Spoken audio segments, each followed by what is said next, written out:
এই দালালরা ভূমিদস্যুরা স্কুলটাকে যে দখল করছে, এখন বসার মতো তাদের জায়গা নাই। স্কুলের খেলার মাঠ দখল হয়ে যাওয়ায় এভাবেই কান্নায় ভেঙে পড়ে কোমলমতি শিক্ষার্থী ও শিক্ষকরা।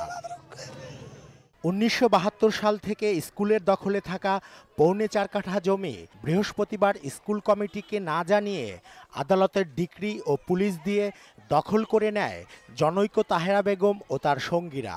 প্রধানমন্ত্রী ও শিক্ষামন্ত্রীর কাছে ক্ষুদে শিক্ষার্থীদের চাওয়া ফিরিয়ে দেওয়া হোক তাদের স্কুলের মাঠ। প্রধানমন্ত্রীর কাছে আমার আবেদন, আমাদের মাঠটা ফিরিয়ে দেওয়ার জন্য।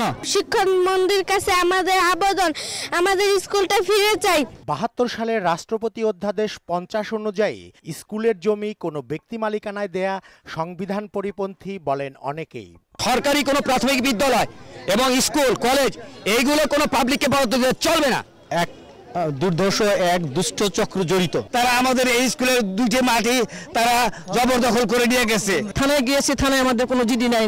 পরে মিছিল নিয়ে উপপুলিশ কমিশনার অফিস ঘেরাও করে স্মারকলিপি দেন তারা।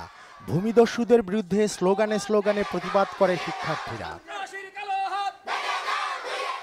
স্কুলের পক্ষে সাধারণ ডায়েরি নেননি মিরপুর মডেল থানার ভারপ্রাপ্ত কর্মকর্তা সালাউদ্দিন আহমেদ। পুলিশকে যে ডাইরেকশন থাকে সেই ডাইরেকশন যদি পুলিশ না মানে পুলিশের জেল জরিমানা করে ওই কোর্ট। আদালতের নির্দেশ পালনে নিজেদের বাধ্যবাধকতার কথা বলেন উপপুলিশ কমিশনার ইমতিয়াজ আহমেদ। কোর্ট থেকে পুলিশ চাইছে, আমরা কি পুলিশ দেবো না? তখন তো কন্ডেম কোর্ট করে দিয়ে যখন দাগ করে রাখবে তখন কে বলবে, কে জবাবদিহি করবে বলেন? সবকিছু পুলিশের ভাই। রেজা খান, মোহনা সংবাদ, ঢাকা।